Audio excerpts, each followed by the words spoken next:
자, 이번 시간에는요, 계약의 효력 중에서요, 지난 시간에 동시행 항변권까지 보셨죠. 이번에는 우연부담에 대해서 살펴보도록 하겠습니다. 교재는 404페이지가 되겠습니다. 자, 우리 요즘 계약법 총론을 지금 흘러가고 계시고요. 총론은 크게 4개 카테고리로 나눠져 있어요. 첫 번째가 계약의 종류에 관한 거죠. 여기서 쌍무계약 그리고 유상계약 이런 걸 다뤘어요. 쌍무계약은 항상 유상계약이다. 거꾸로 유상계약이 쌍무계약은 아니다. 이 논의 과정 이걸 보셨고요. 그다음 계약 성립은 청약과 승낙이 맞아 떨어지면 계약이 이루어지는 거죠. 이 부분에 대해서 집중적으로 보셨어요. 그리고 교차 청약이나 의사실현까지 만나보셨고요. 그 다음에 계약의 효력에서 계약이 생기면 어떤 효력이 생기는데 첫 번째가 동시행 항변권의 문제였어요. 쌍방 채무가 서로 맞물려 들어가는 거죠. 맞물려 들어가는 게 동시행 관계에 있다는 거죠. 그 성립 요건하고 효력을 두 개를 중점적으로 정리를 잘 해두셔야 되고, 자, 이번 시간에 보실 거는 위험부담에 관한 문제입니다. 위험부담. 자, 논의의 기본적인 출발을 한번 잠깐 볼까요? 여기서 위험부담 할 때 위험은 무슨 뜻이냐? 손해죠, 손해. 손해를 누가 부담하는 거냐 이거죠. 손해 부담을 누가 할까? 이렇게 적어 놓으시면 돼요. 404페이지에 위험부담이란 무슨 부담? 손해 부담이야. 손해 부담을 누가 하느냐 이 문제예요. 즉 사례를 가지고 한번 볼까요? 사례를 가지고 갑이요. 지불이요. 갑이 가지고 있는 집을 을한테 매매하기로 계약을 했어요. 매매 계약. 근데 말이죠. 여기서 문제가 된 거는 매매 계약을 했습니다. 이렇게 매매 계약을. 얼마 있느냐면 10억에. 이쪽은 매수인, 갑은 매도인 이렇게. 그러면 갑이 해줘야 될 채무는요. 갑이 해줘야 될 채무는 집을 넘겨주는 거죠. 집을 매수인한테 넘겨줘야 될 뭐가 있어요? 의무가 있죠. 의무가. 집을 넘겨줄 채무가 있죠. 채무가.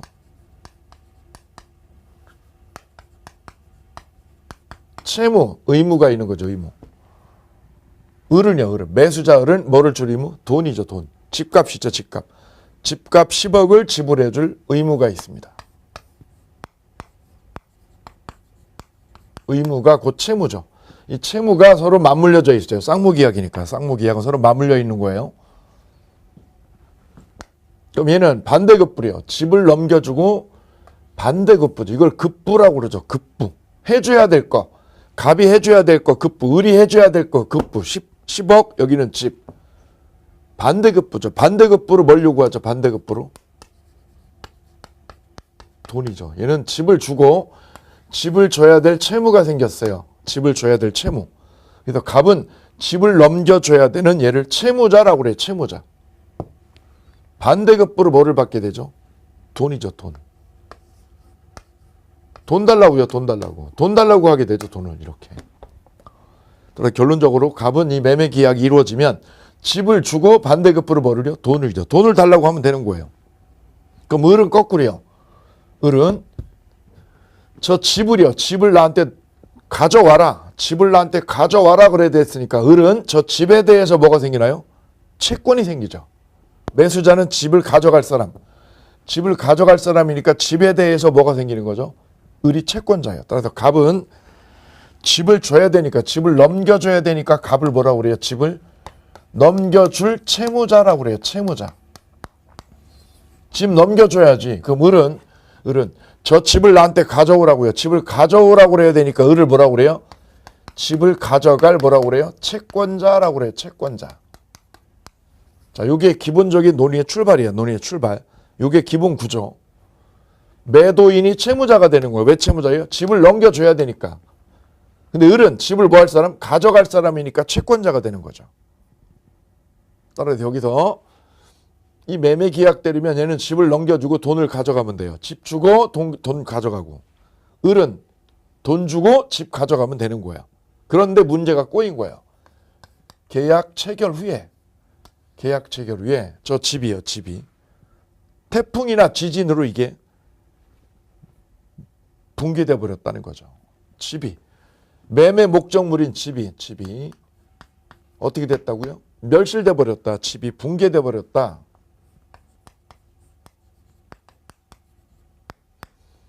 근데 이 멸실이 된 게 원인이요. 언제냐? 왜 멸실이 된 거냐면 지진이나 태풍 같은 천재지변이었다. 지진 때문이었어요. 지진. 아니면 태풍 때문이었어요. 태풍은 뭐죠? 천재지변이라고 그러죠. 자연재해 같은 천재지변이죠.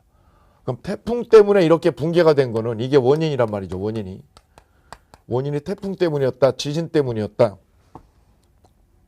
제 사촌 동생이 저쪽에 포항 쪽에 사는데 작년에 이런 일이 있었어요. 집을요. 이사갈 집을 이렇게 매매계약서를 체결한 거예요. 매매계약서를 체결했는데 체결하고 나서 일이 꼬인 거죠.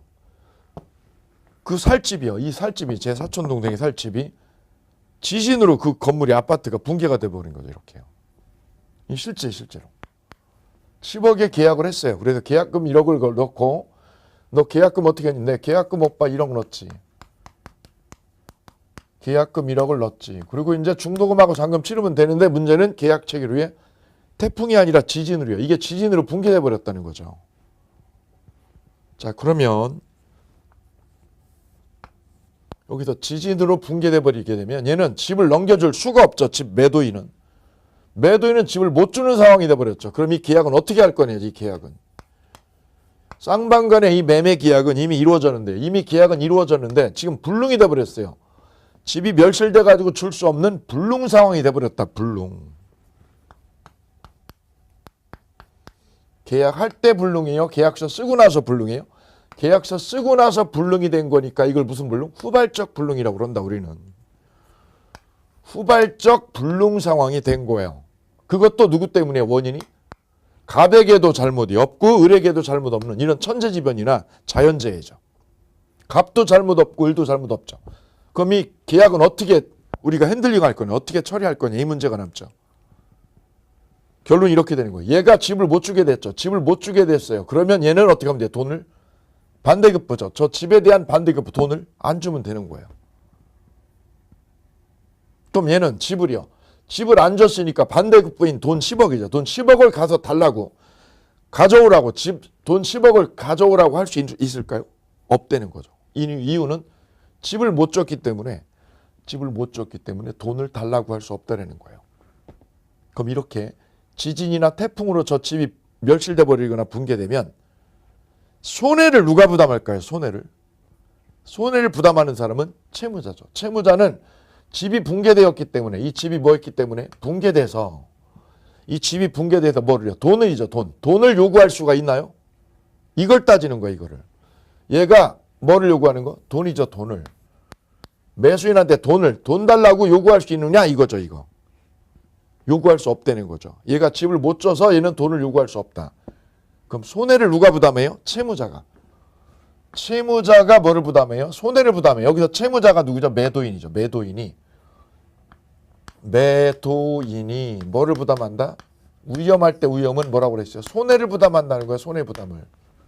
그래서 매도인은 돈을요. 집값 10억을 요구한다 못한다? 못한다는 거예요. 이게 채무자 위험부담이에요. 채무자 위험부담은 매도인이 손해를 부담한다고 그랬으니까 손해부담할 때 손해부담은 뭐를 요구 못한다? 10억을 요구할 수 있다요? 없다요? 없다는 거죠. 10억 요구 못한다 얘가.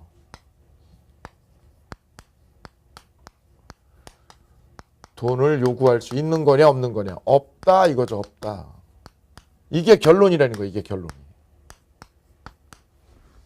왜? 집 못 주면 돈 못 받는 거지. 당연한 거죠 이거.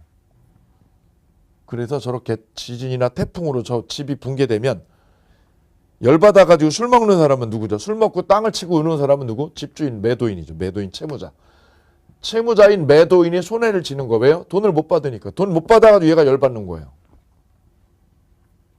이걸 채무자 위험부담이라고 그래요. 채무자 위험부담. 그러면 채권자 위험부담이요. 채권자 위험부담 이런 거죠. 자, 제 사촌동생 이쪽이 매수자가 저 집을 계약을 했죠. 계약을 하고 나서 어떻게 했냐면 을이요. 저 집을 내가 살아보겠다고요. 만약 이게 펜션이었다 그러면 내가 펜션을 사기로 했어. 을이. 저 펜션을 내가 어떻게 할게요? 계약 체결하고 나서 내가 중도금 아직 잔금 안 치렀거든요. 근데 계약금만 걸고 난 이런 상황에서 매수자 을이 내가 이번 구정 때 연휴 때 내가 써보겠다고 3일을. 그래서 집 파는 사람이야. 펜션 파는 사람의 펜션을 키를 줬다는 거죠. 누구한테? 집 살 사람한테. 그런데 이 살 사람이 매수자가 펜션을 미리 쓰다가 이쪽에서 불을 내버렸다. 의뢰 잘못으로 이게 불이 나버렸다는 거죠. 의뢰 잘못으로. 그럼 얘는 자기 잘못이 아니라 누구 잘못이죠? 의뢰 잘못이죠. 의뢰 잘못으로 불이 나면 얘는 집값이요. 집값 10억을 받을까요? 못 받을까요? 그게 채권자 우연부담 문제입니다. 자, 그러면 여기 채무자 우연부담 먼저 보도록 하죠. 책으로 오셔서 405페이지요. 405페이지 맨 위에 세 번째 줄이요. 채무자 우연부담 주의할 때 537조 있죠. 쌍무계약의 당사자 일방의 채무가 당사자 쌍방의 책임 없는 사유에, 거기 책임 없는 사유에 별표할까요? 책임 없는 사유로 이행할 수 없게 됐어요. 이행할 수 없게 된 걸 뭐라고 그래요? 이행 불능이 됐다. 불능. 왜 불능됐어요? 원인이요. 원인을 쓰세요. 쌍방 무슨 사유? 책임 없는 사유로. 쌍방한테 책임 없죠. 갑에게도 을에게도 책임이 없는 거예요. 그죠? 얘 잘못도 아니고 매수인 잘못도 아니야. 왜요? 태풍이죠. 태풍. 거기다 써보세요. 태풍이나 불가항력이죠. 불가항력으로. 그거를 뭐라고 그래? 쌍방 책임 없는. 책임이 뭐예요? 귀책사유. 쌍방한테 귀책사유가 없이 불능이 됐죠. 그러면 채무자가 누구요? 적어보실까요? 매도인은. 상대방한테 이행. 상대방한테 뭐는 이행? 돈이죠. 돈. 돈을 요구한다 못한다? 못한다. 그래서 채무자는 돈 요구할 수 없다는 거예요. 집이 붕괴되면 태풍이나 지진으로 붕괴되면 얘는 집값을요. 집값을 얘한테 요구할 수 없다는 거예요. 그래서 누가 손해를 부담해요? 매도인이 손해를 부담하는 거예요. 무슨 손해? 집값 못 받는 손해. 그럼 을은요. 을은 저 집을 가져요? 못 가져요? 못 갔죠. 붕괴돼서. 집 못 갔죠. 그럼 얘는 돈을 주면 돼? 안 주면 돼요? 돈 안 주고 끝내는 거죠. 돈 10억을. 나 돈 못 줘. 왜 못 줘? 집 붕괴됐잖아. 나 돈 안 줄 거야. 내가 준 계약금은 돌려받고 계약금은 돌려받고. 오케이. 이게 채무자 우연부담의 결론이에요. 자, 채무자 우연부담이 쓰이려면 그러면 요 요건을 잡으셔야 돼요. 계약 체결 후죠. 그죠? 계약 체결 후에요. 그래도 무슨 불능? 계약 체결 후에 불능이니까 무슨 불능? 후발적 불능해야 된다. 첫째. 후발적인 불능인데 그 불능이 왜 생긴 거예요? 쌍방한테 무슨 사유? 책임 없는 사유. 태풍으로 붕괴됐다. 갑에게도 을에게도 뭐가 없어요? 책임이 없는 거예요. 책임 없는 거. 두 가지가 요건이에요. 계약 체결 후에 쌍방 책임 없이 이렇게 태풍이나 지진으로 붕괴됐다. 그러면 집값을 받아 못 받아? 못 받아요. 이게 결론이다. 자, 그러면 돈을 요구할 수 없다고 그랬으니까 이거를 법률적으로 정리를 해볼게요. 이렇게 되면 자, 이걸 정리를 하게 되면 어떻게 되냐면 1. 이 매매계약은 무효인가요? 유효인가요? 매매계약은? 저 지진 나가지고 붕괴되면 지진이나 태풍으로 붕괴됐다. 그럼 이 계약은 무효, 유효? 무효일까요? 유효일까요? 무효냐 유효냐 물어볼게요. 무효, 유효? 유효입니다. 무효가 아니라 유효. 왜요? 후발적 불능이니까.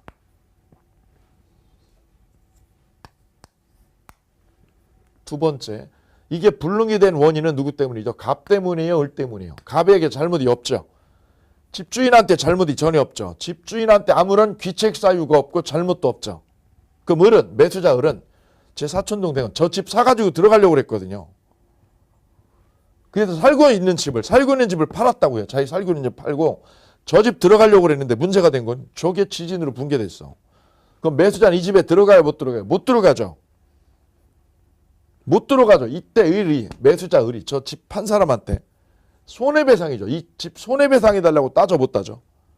나 들어갈 이사갈 집이 없어졌어. 을이. 살던 집은 팔았고 저 집 들어가려고 그러는데 못 들어가게 됐죠. 을이 집 판 사람한테 손해배상해달라고, 나 이사갈 집 없으니까 네가 손해배상해달라고 걸어요? 못 걸어요? 못 걸어요. 을은 갑에게 뭐 해달라고요? 손해배상 청구 못한다 이거죠. 손해배상 청구. 손배 청구를 할 수 없는 거예요. 왜요? 갑에게 뭐가 없으니까요. 귀책사유. 얘 잘못 아니잖아 이거는. 손배 청구 못한다는 거죠. 왜 그런 거예요? 갑에 뭐가 없어서? 과실이 없잖아요. 갑에 과실이 아니니까. 야, 이거 내 잘못 아니야. 내 잘못. 왜? 지진이잖아. 지진. 그럼 을은 손해배상 청구를 할 수 없는 거예요. 왜? 갑에 뭐가 없으니까요. 귀책사유. 얘 잘못 아니잖아 이거는. 손배 청구 못한다는 거죠. 왜 그런 거예요? 갑에 과실이 없잖아요. 갑에 과실이 아니니까. 야, 이거 내 잘못 아니야. 내 잘못. 왜? 지진이잖아. 지진. 어쩔 수 없는 거야. 이거는 신의 뜻이야. 신의 뜻. 그래서 독일에서는 이거를요. 채무자 우연부담을 신의 뜻이라고 그래요. 지진을 낸 거, 태풍이 일어난 거 이거는 다 신의 뜻이죠. 얘가 잘못한 게 아니죠. 야, 내가 잘못해야 책임지는 거지. 내 잘못 없잖아. 따라서 어른 갑에게 손해배상 요구 못하는 거예요. 그럼 이미 계약금 준 건요. 계약금 준 건 어떻게 하고요? 돌려받고요. 계약금은 돌려받고. 계약금 1억은 어떻게 하고요? 부당이득이니까. 얘가 가져간 거는 부당이득이니까 돌려받고. 돌려받고.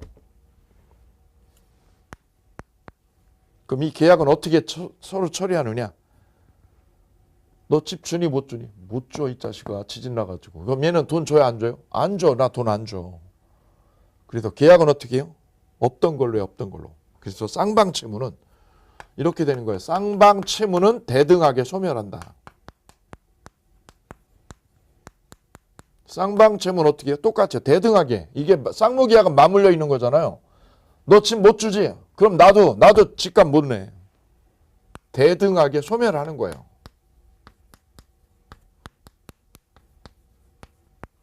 뭐가 소멸해요? 채무가 소멸하는 거야. 채무가. 왜? 해줄 수 없잖아. 집을 해서 넘겨줄 수 없으니까 어떻게 하는 거예요? 계약이 유효지만 뭐예요? 해줄 수 없어. 넘겨줄 수 없으니까 어떻게 해요? 주지 마. 너도 주지 마. 계약금 준 것만 돌려주고 그러고 헤어져. 쌍방채무는 어떻게 되고요? 소멸시키고 헤어지라고. 이때 마지막 다섯 번째. 제일 중요한 건 5번이에요. 갑은 매도인 갑은 을에게 집값이죠. 을에게. 집값 얼마요? 집값 1억을. 집값 1억을 요구해요, 못해요? 청구한다요, 청구 못한다? 청구할 수 없다는 거죠. 이걸 뭐라고 그래요? 채무자가 위험을 부담한다. 왜? 돈을 못 받는 위험. 네가 부담하는 거야, 네가. 자, 이게 채무자 위험 부담주의의 결론입니다. 결론. 제일 중요한 건 5번이고요. 나머지는 기본적으로 알고 계셔야 돼요. 채무자 위험 부담주의가 나오면 시험은 객관식으로 5개 중에 하나. 갑은 을에게 손배 청구한다, 못한다? 못한다. 오케이. 19회 기출, 24회 기출. 계약금은 돌려준다, 안 돌려준다? 돌려준다. 22회 기출. 쌍방채무는 존속이에요, 소멸해요? 소멸해요. 왜요? 이행할 수 없으니까. 할 수 없으니까.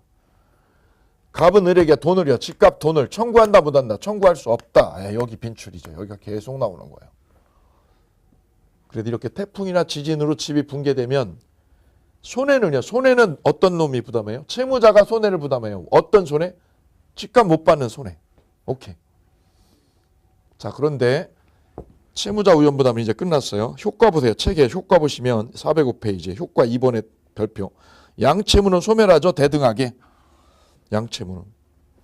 그래서 채무자는 자기 채무를 면하는 대신에 채권자의 채무도 소멸해요. 왜요? 대등하게. 서로 맞물려 있으니까. 채무자는 상대방한테 이행을 청구 못합니다. 따라서 채권자가 이미 계약금 등을 지급한 경우에는 부당이득으로 돌려줘야 돼요. 여기서 동그라미 3번 볼까요? 동그라미 3번에 위험의 이전 시기라고 돼 있죠. 이런 위험. 집이 붕괴되거나 태풍으로 붕괴됐을 때 그 위험은 언제 이전되느냐? 부동산은 등기를 넘겨줬을 때.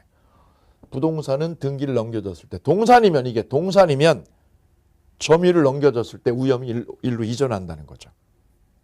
자, 위험 이전 시기에 기억에 동그라미요. 동그라미 3번에 위험 이전 시기. 부동산 매매에서는 언제요? 등기 이전했을 때. 그거 하나만 체킹해 두시면 되겠고요. 다음 채권자 위험 부담 보도록 할게요. 자, 채무자 위험 부담은 이렇게 지진으로요. 지진이나 태풍으로 이게 붕괴됐을 때를 말해요. 채권자 위험 부담은 이거죠. 갑이 이 집 살 사람한테, 집 살 사람이나 펜션 쓸 사람한테 펜션을 뭐 하라고요? 써보라고 해준 거죠.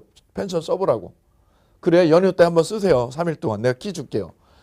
그런데 을이 어떻게 한 거예요? 저 펜션을 쓰다가 을의 가족 중에 한 사람이 담뱃불을 잘못해가지고 불이 나버렸다. 누구 잘못으로 불난 거죠? 이거는 을의 잘못으로. 을의 과실이죠. 을의 과실로 어떻게 됐다? 이거는 멸실됐다. 집이. 집이 멸실되거나 불이 난 거죠. 불이. 위에 채무자 우연부담은 이 붕괴가 집이 왜 멸실된 거예요? 갑과 을의 잘못 없이요. 갑도 을도 잘못 있어요? 없어요? 잘못 없이요. 과실 없이. 과실 없이 집이 멸실한 거죠. 이게 채무자 우연부담. 이거는 갑과 을한테 과실이 아무것도 없는 거예요. 지진이거나 태풍이거나 이런 사유죠. 근데 밑에는 누구 때문에? 을의 과실이죠. 을의 과실. 을이 펜션을 사용하다가 을의 잘못을, 을의 가족 중에 한 사람이 집에 불을 내버렸다 이거죠.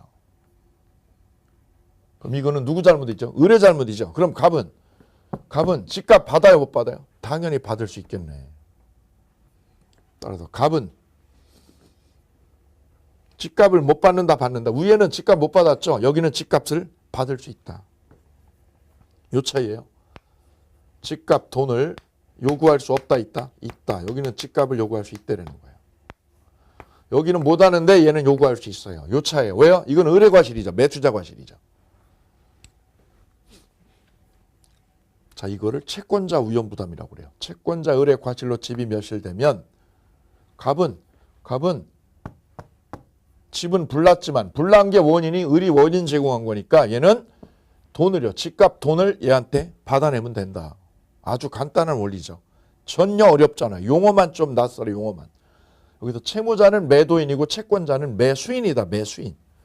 이것만 조심하시면 좋습니다. 아주 간단한 원리예요. 얘가 채무자, 얘가 채권자. 이것만 놓치지 않으면 되겠습니다. 그럼 이쪽에서는 어떻게 결론 나요? 갑은 을에게 집값을 청구 못한다, 한다. 여기는 못하고 여기는 한다. 요 차이다, 요 차이.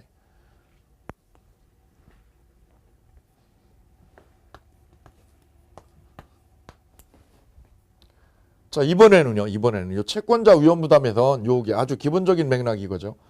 갑과 을의 과실 없을 때냐, 을의 과실이냐 이거죠. 을의 잘못한 거야, 둘 다 잘못 안 한 거냐 이거죠. 둘 다 잘못 안 하고 태풍 때문이었다, 지진 때문이었다. 이건 어쩔 수 없는 거죠. 어쩔 수 없는 거지. 그럼 얘는 집 안 주고 얘는 돈 안 주고 끝나는 거. 여기는 을의 과실로 이렇게 집이 멸실이 됐을 때가 채권자 과실이죠. 을의 과실. 얘 그럼 어떻게 한다? 집값 받아와야지, 집값. 문제는 두 번째입니다. 두 번째. 갑이 저 집에 등기 서류를 어떻게 했어요? 제공했어요. 갑이 서류를요. 서류를 제공했어요. 서류 제공. 어디에서? 부동산에서. 날짜 정해놓고요. 날짜 정해놓고 11시에 만나기로 해서 얘가 가지고 서류를 가지고 부동산에 왔죠. 그럼 얘는 어떻게 한 거예요? 서류 제공을 한 거예요. 갑 측에서는 제공을 한 상황이죠. 갑에서 제공을 한 상황. 문제가 된 거는 그 을이 와가지고 약속대로 와가지고 이거 받아가면 되는 거죠. 근데 을이 뭐 한 거죠, 이거? 수령을 지체했어요. 을이 일이 생겨서 11시에 못 나타났어. 그걸 무슨 지체예요? 수령지체라고 그래요. 수령지체. 갑 측에서는 어떻게 한 거고요? 제공을 한 거고 을이 뭐 하는 중? 수령하러 못 간 거죠. 못 간 거를 무슨 지체? 수령지체 중이다. 을이. 이 상황인데 하필이면 이 상황에서 무슨 일이 생긴 거냐면 쓰나미나 태풍이 덮쳤다 이거죠. 태풍으로. 이때 태풍 때문에 태풍이 덮쳐가지고요. 이 태풍이 덮쳐가지고 저 집이 갑이 가지고 있는 집이 붕괴됐다. 그럼 여기 잘 보세요. 집이 붕괴된 거는 태풍 때문인 것 같죠? 이것만 보면 태풍인데 결정적인 원인 제공은 이 전제 조건이 되는 게 뭐죠? 갑이 뭐를 했는데 지금? 제공을 했는데 을이 뭐 했기 때문에 수령 지체 중이었다가 이런 일이 생긴 거예요. 따라서 이렇게 된 거는 집이 붕괴되는데 결정적인 원인 제공은 뭐가요? 을이 뭐 했기 때문에? 수령을 뭐 했기 때문에? 지체했기 때문에 이런 일이 꼬이게 된 거죠. 만약 이 시간에 11시에 수령을 하러 왔다면 이런 일은 일어나지 않았을 거예요. 따라서 태풍 때문인 것 같지만 그 전제 조건인 이거죠. 을이 뭐 했기 때문에? 수령지체라는 게 이게 결정적인 원인 제공이 된 거예요. 따라서 이것도 누구 때문이에요? 의뢰과실하고 우리하고 똑같은 거예요. 그래서 의뢰과실로 집이 붕괴되거나 갑이 서류 제공해서 을이 뭐하다가 수령지체 중에 을이 수령지체 중에 태풍이 부른 것도 이거는 태풍을 탓할 게 아니라 을이 뭐한 거? 수령을 지체한 거를 따져야 된다. 그래서 이것도 을의 잘못하고 똑같다 이거죠. 그럼 이것도 똑같으니까 갑은 을에게 집값이라 집값을 못 받아요, 받아요? 받을 수 있다는 거죠. 왜요? 이건 네가 수령을 지체했기 때문이다. 따라서 갑이 을에게 집값을 받아낼 수 있는 경우, 집값을 받아낼 수 있는 경우는 두 가지예요. 첫째는 누구 과실? 을의 과실일 때. 을의 과실로 집이 붕괴되었다. 불나버렸다. 그러면 집값 받아내는 거예요. 두 번째는 을이 뭐하던 중 수령지체 중에 여기가 시험에 아주 자주 언급되는 거예요.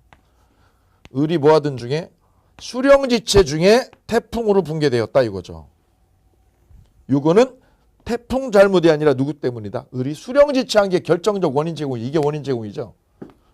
이게 원인이니까 갑은 을에게 돈을 못 받는다 받는다 받아낼 수 있다는 거죠. 못 받아요, 여기는 받아요. 이렇게 결론이 다요. 이렇게 결론이. 자, 이 위에 거를 채무자 우연부담주. 이거는 돈을 못 받는 거예요. 밑에는 돈을 못 받는 거예요. 아니에요. 받아내는 거예요. 왜요? 을이 잘못해가지고 일이 꼬인 거고 이것도 을이 수령을 지체했기 때문에 꼬인 거죠. 그러면 돈값, 집값 받아내야죠. 이렇게 결론에 큰 차이가 생겨요. 자, 그래서 채권자 우연부담 볼게요. 406페이지 맨 위에 주문만 잘 정리하시면 돼요. 406페이지 맨 위에 538조 1항 쌍무계약의 당사자 일방의 채무가 채권자의 책임 있는 사유. 거기 별표할게요. 채권자의 책임 있는 사유 그러면 누구 과실이죠? 을의 과실이죠. 을의 과실. 을의 과실로 거기다 적으시면 돼요. 을의 과실로 이행할 수 없게 됐다. 불능됐다. 집이 붕괴되었다. 그럼 채무자는 누구죠? 매도인. 상대방한테 이행을 청구할 수 있나요? 없나요? 청구할 수 있다의 별 3개. 이행 청구할 수 있다는 말은 뭐예요? 집값을 받을 수 있다. 집값 받을 수 있다. 그 다음 채권자의 수령지체 중에 별 3개예요. 채권자가 뭐하든 중에 수령지체 중에 별 3개. 그 말은 갑이 서류를 어떻게 했다고요? 제공했는데 을이 수령을 하러 안 나타난 거죠. 지체 중에 뭐가요? 태풍으로 붕괴되었다. 수령지체 중에 쌍방 책임 없는 사유로 이행할 수 없게 된 때. 거기다 적으세요. 밑줄 그시고요. 을이 수령지체 중에 태풍으로 붕괴되었다. 을이 뭐하든 중 수령지체 중에 뭘로? 태풍으로 붕괴된 게 바로 요 뜻이에요. 요 뜻. 그때도 같다 그랬으니까 뭐예요? 집값 받을 수 있다. 매도인은 집값을 받을 수 있다라는 거예요. 자, 그 문제가 채권자 우연부담의 결론. 자, 맨 밑에 예제 볼까요? 시험에 이렇게 나와요. 갑이 자기 소유 주택을 을에게 매도하는 계약을 체결했는데 그 주택의 점유와 등기가 을에게 이전되기 전에 멸실됐다. 언제 멸실됐어요? 계약 체결 후에. 써보세요. 체결 후 멸실되었다. 다음 중 틀린 것은 1항. 주택이 태풍으로 멸실되면 태풍의 밑줄이요. 그럼 갑은 을에게 대금을 청구할 수 있나요? 없죠. 태풍이면 이거죠. 채무자 우연부담. 쌍방과실 없죠. 태풍 때문이죠. 그럼 돈 요구할 수 없다. 이걸 뭐라고 그래요? 채무자 우연부담. 두 번째. 주택이 태풍으로 멸실된 경우 갑은 이미 받은 계약금은 돌려줘 안 돌려줘? 돌려줘야죠. 계약금은 어떻게 해야 된다고요? 돌려줘라. 이때 조심할 거. 매수자 을은 갑에게 손해배상 엮어요? 못 엮어요. 왜요? 갑의 과실이 없는 거니까. 이거 잘 나오는 거예요.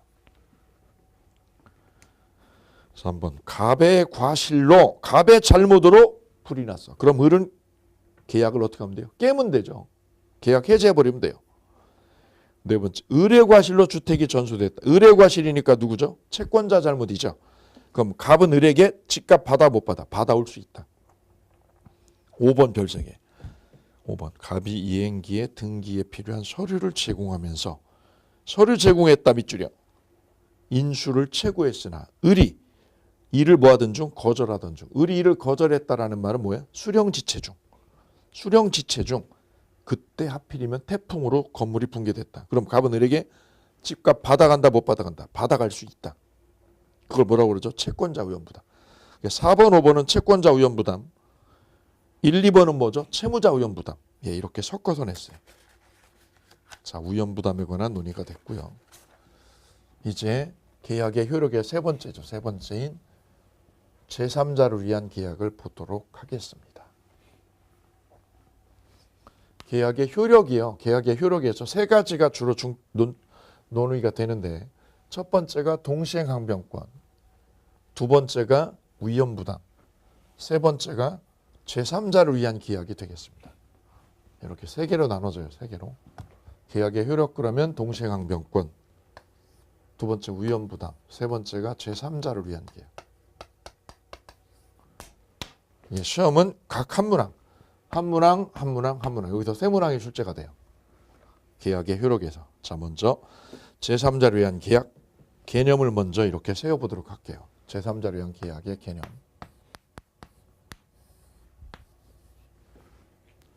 그림을요. 그림이 있나요? 그림이 없어요. 책에.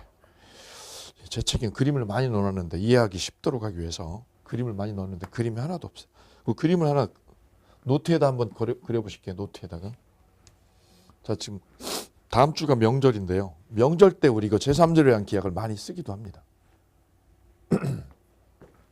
이쪽에는 며느리가요. 시어머니한테 인사해야 될 거 아니에요. 그죠? 시어머니한테. 그래서 며느리가 백화점에 갑니다. 이렇게 백화점에 가서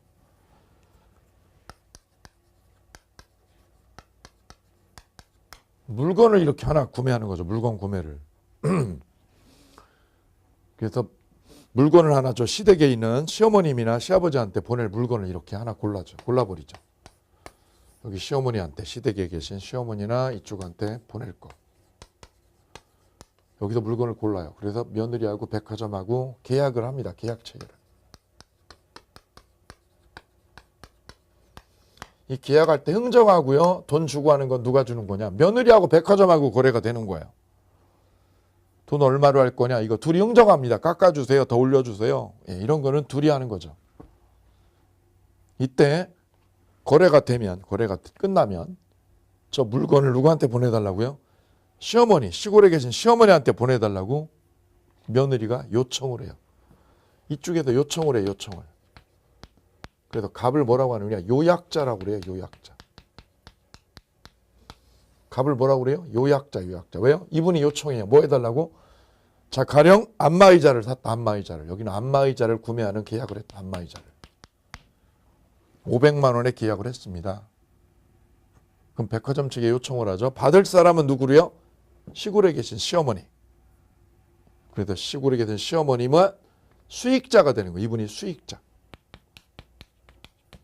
또는 제3자라고 그래요. 이분을 제3자. 왜 제3자예요? 계약은 이렇게 하잖아. 이렇게 둘이 하잖아. 며느리하고 백화점하고 계약을 한단 말이죠. 500만 원에 계약을 해요. 500만 원에 이거. 근데 저 안마의자를 받을 사람을 뭐라고 그래요? 수익자는 제3자죠. 제3자.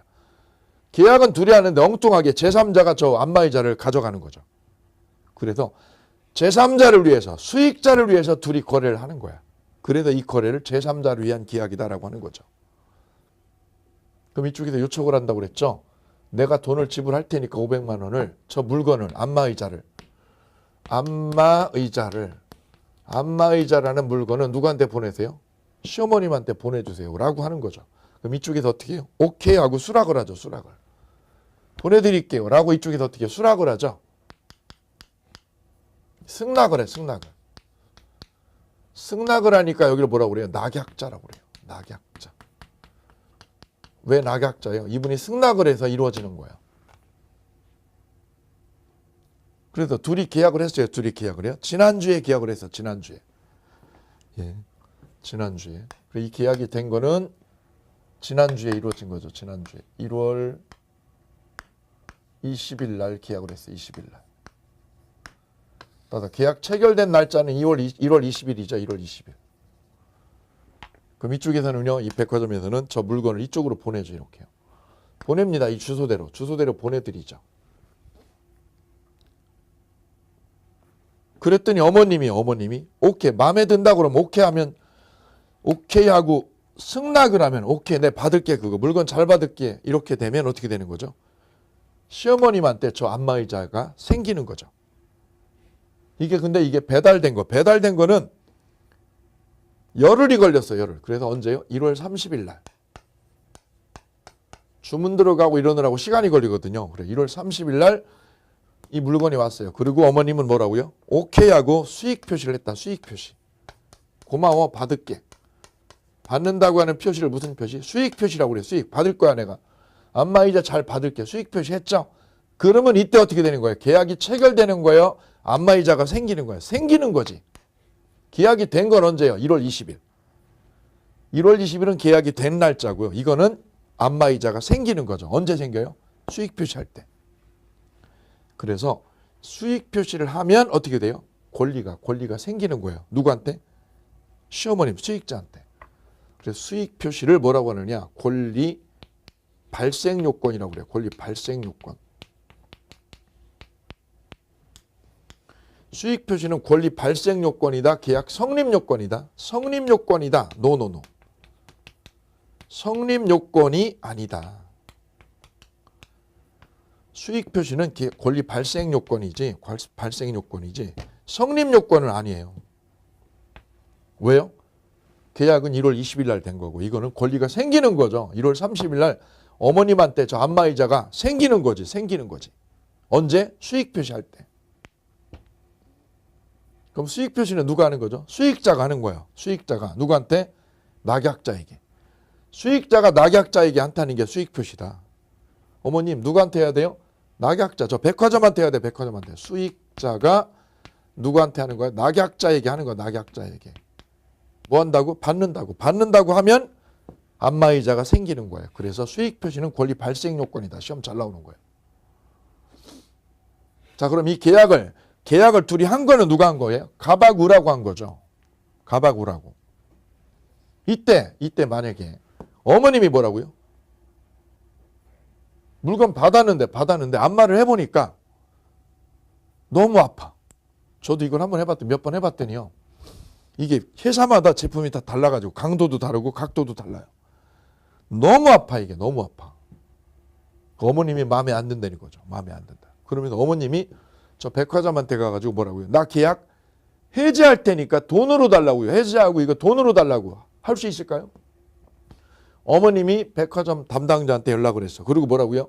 그거 나 계약 해지할 거야 이거 안마의자 계약 해지하고 도로 가져가고 돈으로 줘. 이거 될까요? 즉 계약을 뭐 하는 거? 해지해서 뒤집어 엎는 거는 누가 할 수 있는 거냐? 그거는 수익자. 이 수익자인 제3자는 해지할 권한이 없다는 거예요. 법적으로. 왜? 이 계약을 주무른 사람은 이 두 사람이죠. 두 사람이 계약을 했기 때문에 이 수익자는 제3자는 계약을 해지하거나 원상회복하고 돈으로 달라고 이런 거는 제3자가 할 수 없다는 거예요. 자, 그 논의를 우린 여기서 합니다. 제3자를 위한 계약이다. 자, 그러면 407페이지 제3자를 위한 계약 의의부터 볼게요. 의의. 동그라미 1번 제3자를 위한 계약이란 계약의 당사자가 아닌 제3자로 하여금 직접 계약 당사자의 일방에 대하여 권리를 취득시키는 것을 내용으로 하는 계약을 말한다. 이러면 너무 어려워. 그냥 뭐래요? 택배로 물건 주문하는 거. 택배 물건 주문하는 게 제3자를 위한 계약입니다. 써보세요. 택배 주문하는 거. 여기서 이쪽으로 이렇게 택배 주문하는 게 제3자를 위한 계약이다. 이렇게 삼각형을 하나 그려보세요. 이렇게 삼각형을.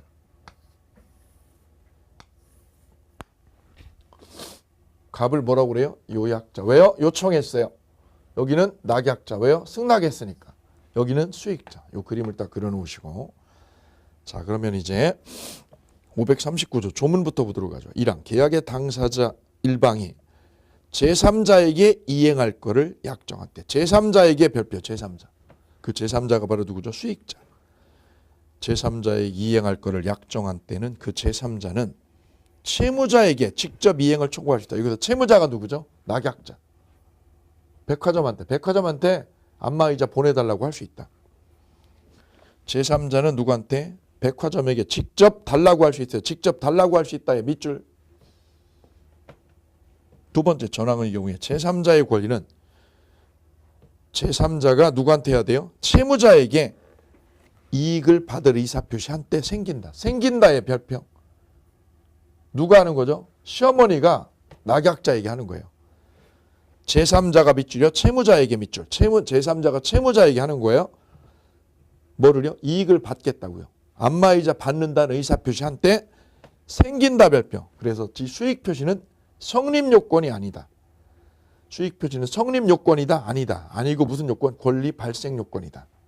이게 헷갈려요. 그래서 수익표시는 계약 성립요건이다. X. 아니다. 뭐라고요? 발생 요건이다. 그래서 이렇게 동그라미 칠게요. 수발이라고요. 수발이. 앞으로 수익자는 수발이야. 수발이. 수익자 이름은 누구라고요? 수발이라고. 수발이. 수익표시는 무슨 요건? 발생 요건이다. 이렇게 생각하시면 절대 안 잊어버려요. 수발이요. 수발이. 수익표시는 발생 요건. 성립 요건 아니야. 성립 요건.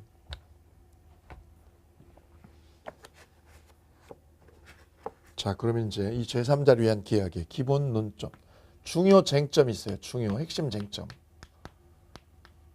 그 쟁점을 전개하고 갑니다.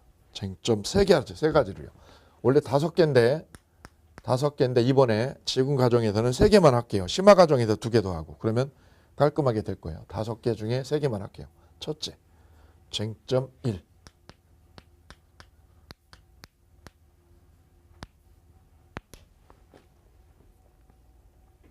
자, 그러면 시어머님이 이렇게 안마의자를 받는다고 했어요. 안마의자를 받는다고 그랬어요. 그런데 이 계약이 어떻게 됐다면 만약에 취소됐다. 이 계약이 취소돼 버렸다. 이 취소는 누가 할까요? 이 계약 취소하고 계약 엎어버리는 거는 시어머님이, 수익자가 못하고 누가요? 요약자가 하는 거지. 보니까 물건에 하자가 있다.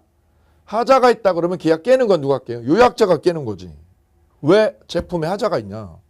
수익자는 깰 권한이 없어. 왜요? 수익자는 제3자지 계약 당사자가 아니잖아요. 이 거래를 한 당사자는 수익자가 아니라 갑과 을이죠. 따라서 이 계약에 하자가 있다. 제품에 하자가 있다. 그러면 이 계약을 뒤집어 엎는 사람은 요약자가 뒤집어 엎고 계약을 취소해야 되는 거지.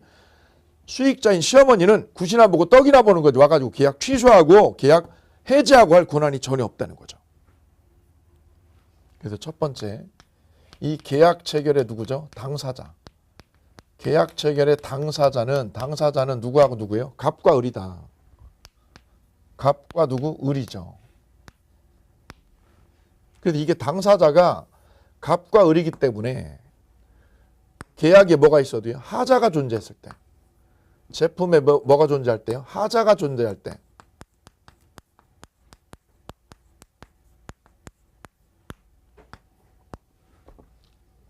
아니면 을이 백화점에서 제품을 제 날짜에 안 보냈다.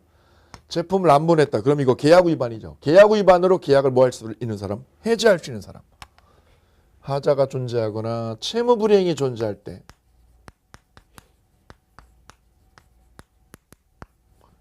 그럼 계약 해제는 누가 하는 거냐 이거죠. 계약 해제권자. 계약 해제권자나 취소권자. 해제권자는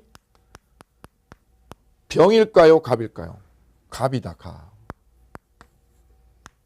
갑이고 병은 안 된다. 병은. 그래서 계약 해제권자는 요약자. 갑이 되는 거예요. 원상회복해 달라. 해제하고 원상회복해서 돈 가져와라. 이것도 누가요? 갑이 하는 거지. 병은 안 된다. 해제권하고 원상회복 요구하는 거죠. 원상회복. 갑만 할 수 있어요. 병은 하면 안 돼요. 어머님은, 시어머님은. 왜 그런 거예요? 당사자가 갑과 을이니까. 쟁점 1번. 두 번째. 쟁점 2번.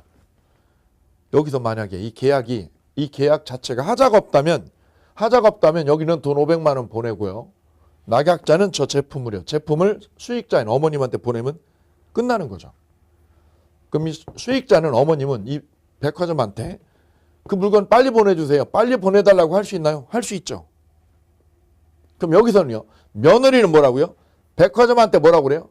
빨리 우리 어머님한테 보내주세요. 여기서도 할 수 있어요. 이렇게요.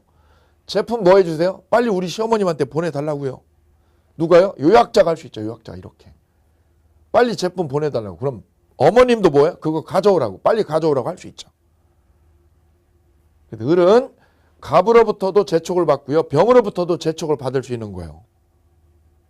여기는 수익자로서, 여기는 계약 당사자로서. 오케이. 이때 말이죠.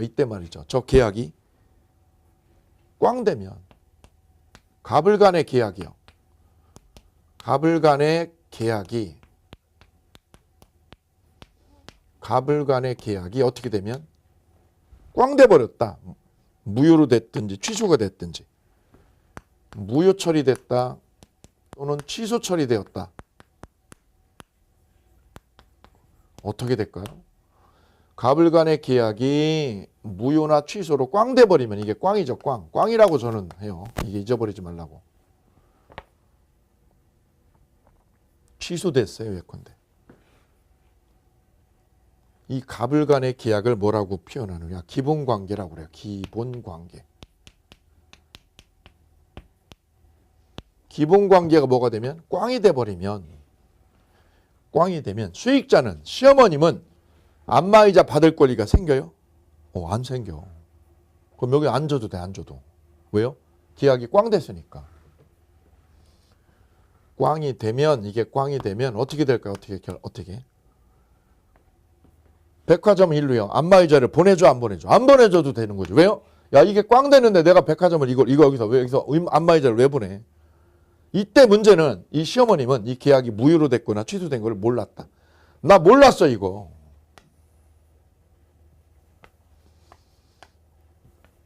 난 몰랐다니까. 이 계약이 무효로 된 거를 몰랐어. 가령 갑과 을이 무슨 계약을 했다? 허위 계약을 했다. 허위 표시를.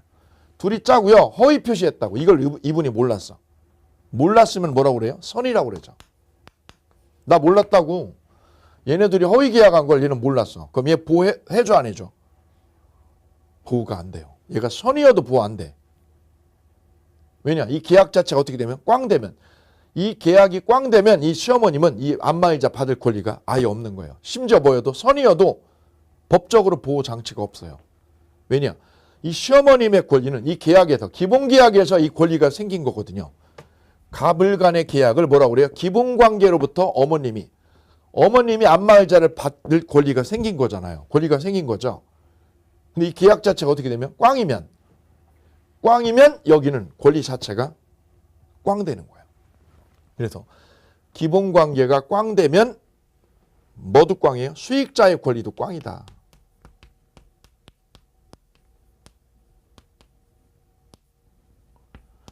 수익자의 권리도 뭐가 되는 거예요? 같이 꽝이다, 꽝.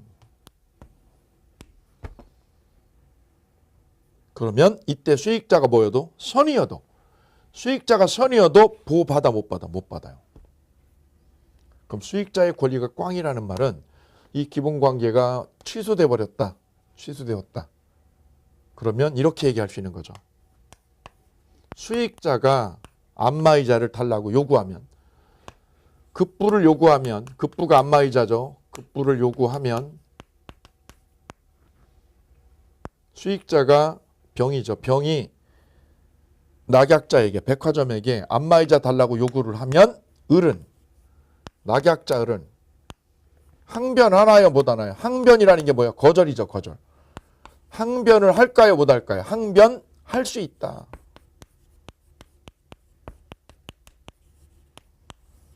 항변할 수 있다는 말은 뭐예요? 을은 거절할 수 있다는 거예요. 거절할 수 있다. 못 줘. 왜 못 줘?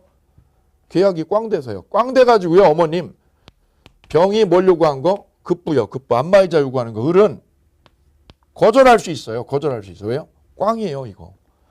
엊그제 계약 취소돼가지고요. 못 보내드려요. 어머님, 죄송해요. 수익자가 아무리 요구해도 여기서 뭐여도 선이어도 여기는 거절할 수 있다. 그럼 을은 낙약자 을은 뭐가 꽝이면? 기본관계가 꽝이면, 이 기본관계가, 갑을 간의 기본관계가 꽝이면 병이 뭐라고 그래도, 달라고 그래도 안마의자 빨리 보내주세요라고 따져도 여기는 뭐예요? 항변할 수 있다. 이걸로 항변하고 거절할 수 있다는 거야. 못 보내줘요, 어머님. 빨리 보내라고. 못 보낸다니까요. 왜요? 이게 엊그제 취소됐다니까요. 이게 취소되면 어머님 못 보내. 여기는 보낼 수 없는 거예요. 어머님 뭐여도? 선이어도 여기서 못 보내는 거야. 왜요? 이게 꽝 돼버려서. 자, 이게 기본관계죠. 그래서 기본관계가 꽝이면, 이게 꽝이면 수익자는 아무것도 보호 못 받아요. 심지어 뭐여도 선의여도. 선의의 병에게도 을은 항변하고 거절할 수 있다는 거예요. 여기 시험 잘 나오는 거예요. 아주 잘 나오는데. 기본관계가 꽝이면 선의의 병에게, 선의의 병의 요구에 거절할 수 있나요? 거절할 수 있다. 항변할 수 있다. 기본관계가 꽝이에요. 어머님 죄송해요. 이 계약이 엊그제 취소돼서 어머님 못 보내드려. 자, 이제 세 번째, 쟁점 세 번째. 제일 헷갈리는 거죠. 여기서 제일 헷갈리는 건 이거예요. 제가 쟁점 세 번째.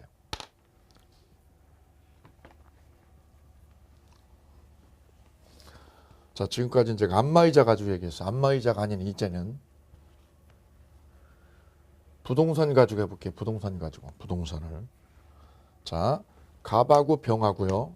갑하고 병하고 금전 거래를 한 적이 있어요. 금전 거래를. 얼마를요? 10억을. 병이 갑한테 돈을 빌려주었어요. 빌려주면 여기는 받을 돈이 있죠. 10억에 대해서 받을 돈이 있죠. 그럼 여기는 갚아야 되니까 돈 10억에 빚이 있는 거죠. 빚이.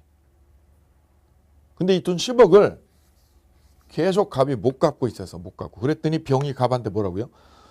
이번 달까지 못 갚으면 당신 재산에다가 가압류 치고 경매 붙여버릴 거야.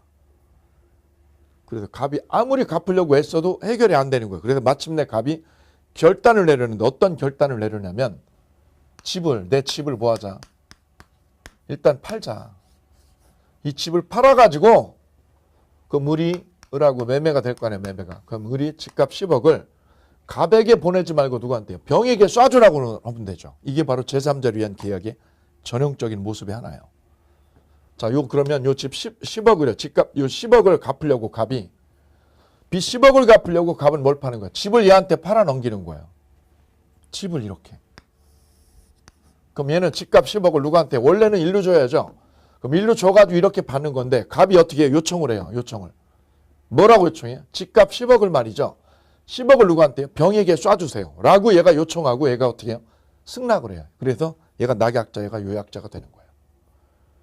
갑이 요약자, 집 판 사람이 요약자, 집 산 사람이 낙약자. 그럼 얘는 집값을 누구한테? 병에게. 병에게 이렇게 쏴주면 되는 거예요. 그래서 여기가 낙약자, 여기가 요약자. 오케이. 자, 이해됐어요. 이제 이 구조가. 근데 이 계약이 만약에 이 집 매매 계약이요. 이 매매 계약 자체가 어떻게 되면 이게 꽝이 되면 이걸 뭐라고 그랬어요? 기본관계가 꽝이다. 뭐가 꽝이다? 갑을 간의 기본관계가 꽝이면 얘는 돈 받을 권리 생겨 안 생겨? 돈 못 받는 거지. 왜? 이게 꽝 되면 얘 권리 자체가 애초부터 없는 거니까. 그런데 말이죠. 갑하고 을하고 돈 얼마 거래한 거? 10억 거래한 거 있죠. 이 빚이 해결이 됐어.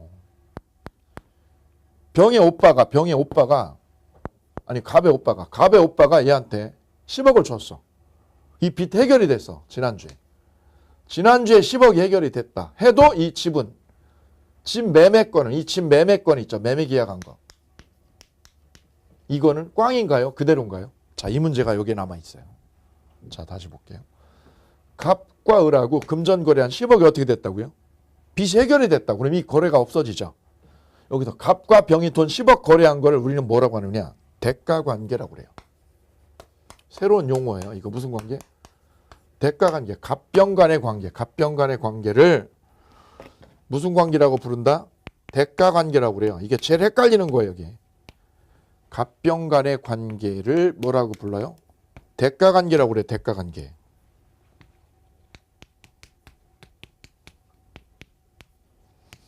갑을 간의 관계는 무슨 관계? 기본관계. 이게 기본이죠. 기본 뿌리. 이거 꽝이면 얘 꽝이야. 수익자 권리도 꽝 돼버려. 너 아무것도 없는 거야. 그런데 이거는 대가관계는 누구하고 돈 거래한 거? 갑하고 병하고 돈 거래한 거 있죠. 몇 년 전에. 그 관계가 무슨 관계? 대가관계. 이거는 갑하고 병하고 둘의 문제죠. 둘의 문제. 갑병의 문제죠. 이게 꽝이 됐어. 해결이 됐어. 이게 지난주에 돈 해결이 됐어. 그럼 이 대가관계가 소멸하죠. 해결이 됐으니까 소멸하죠. 그래도 집 매매권은 이 갑하고 을하고 집 매매권은 이 대가관계가 소멸해서 없어져도 돈이 해결이 돼도 이 매매권은 이 대가관계 소멸 때문에 영향을 받을까 안 받을까? 영향을 안 받는 거예요. 왜요? 이 건하고요, 집 매매권은 별개의 계약이잖아요. 별개의 계약. 즉 갑은 계약을 두 개를 한 거예요. 돈 거래하는 계약 하나 있고요. 갑이 집을 매매하는 거래 두 개를 한 거거든. 이때 이 대가관계가 없어져도 이게 해결이 돼도 집 매매권은 갑하고 을하고 처리한 거니까 이거는 이 대가관계 소멸에 영향을 안 받는 거죠. 그래서 이런 얘기를 하는 거죠. 갑병 간의 관계, 즉 대가관계가 어떻게 돼도 소멸한 경우 무슨 관계? 집 매매 계약. 갑을 간의 매매에는 이게 꽝해도 소멸 받는다 안 받는다? 영향을 안 받는다. 갑을 간의 계약에 영향이 있다 없다? 영향이 전혀 없는 거죠. 영향이 없다. 영향 없어. 왜? 이 건하고요. 이 건은 별건이잖아. 별건. 영향 없지. 그럼 이게 영향이 없으니까 이게 갑을 간의 계약이 영향이 없다는 거는 무슨 말이 되는 거예요? 여기가 제일 헷갈려. 그래, 시험 잘 나와.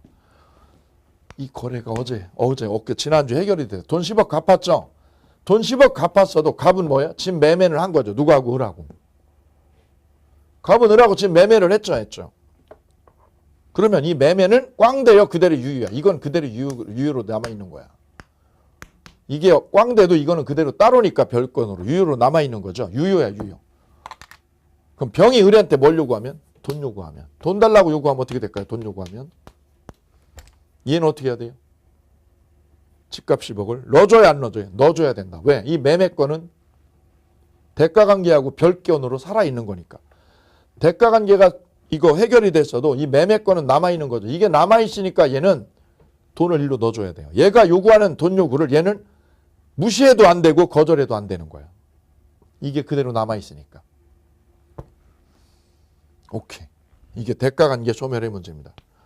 대가관계가 소멸했다. 그래도 갑을 간의 계약에 영향이 있다? 영향이 없다. 그러면 여기서 쟁점이 되는 거는 병이 뭘 요구하면? 돈 요구요. 급부 요구. 병이 낙약자한테 뭘 요구한 거? 급부 요구를 을이 무시해요? 무시하면 안 돼. 무시해도 안 되고 거절할 수 없다. 거절할 수 있다요? 없다요? 이게 없다라는 거죠. 거절할 수 없다. 여기는 거절할 수 있는데 여기는 거절할 수 없는 거야. 이게 정반대네. 거절할 수 없다. 대항할 수 없다. 이거죠. 대항할 수 없다. 병의 급부요구를 을이 거절하면 안 되는 거예요. 넣어줘야 돼. 돈 넣어줘야 돼. 그럼 을은 어떤 입장에 처하는 거냐? 을 입장에서 볼게. 을이 낙약자죠. 낙약자. 낙약자는 돈을 넣어줘야 되니까. 돈을 넣어줘야 되니까 뭐라고 그래요? 채무자라고 그래요. 얘가 채무자. 돈 송금해야 되니까 채무자죠. 채무자가 돈을 넣어줘야 되냐 안 넣어줘야 되느냐는 얘가 돈 넣어줘야 되느냐 돈 요구대로 이분 요구대로 돈 넣어주냐 마냐 이게 결정적인 핵심이거든요. 매매권이야. 이 매매권은 뭐라고 그래요? 기본관계죠. 기본관계가 꽝되면 이 기본관계가 꽝되면 돈 넣어줘요? 안 넣어줘요. 안 넣어주고 거절할 수 있는 거죠. 나 못 보내. 왜? 기본관계가 꽝이면 당신 권리 없잖아. 그래 을은 기본관계가 꽝되면 을은 병의 돈 요구를 받아줘요? 거절해요? 거절해도 되고 항변할 수 있다. 기본관계로 항변할 수 있다. 거절할 수 있다. 못 넣어준다고. 기본관계가 꽝이면 을은 뭐 할 수 있다고요? 항변할 수 있다. 거절할 수 있다. 오케이. 그런데 말이죠. 뭐가 꽝이면 대가관계가 이게 대가관계가 해결이 되면 꽝되면 대가관계가 꽝되면 을은 거절해야 못해요. 돈 요구를. 거절하면 안 된다고. 왜? 이게 꽝이어도 기본관계는 그대로 유효죠. 그대로 유효니까. 이게 꽝이어도 이거는 그대로 유효죠. 그래서 얘가 돈 요구하는 걸 얘는 거절시키면 안 돼요. 거절해도 안 되고 항변해도 안 돼요. 그대로 돈 넣어줘야 되는 거예요. 그래서 을은 어디를 쳐다보느냐. 기본관계냐 대가관계냐. 이걸 열심히 쳐다보면 돼요. 이게 시험 핵심. 2번이냐 3번이냐. 자, 제3자에 대한 기약의 기본 툴 3가지 했어요. 핵심 쟁점 3가지를. 5개니까 앞으로 2개 더 남아있죠. 그거는 심화 과정에서 2개를 더 얹어드릴게요. 자, 이렇게 제3자에 대한 기약의 틀만 잡아놓고 갈게요. 자, 여기까지 보시고 나머지는 다음 시간에 연결하도록 하겠습니다.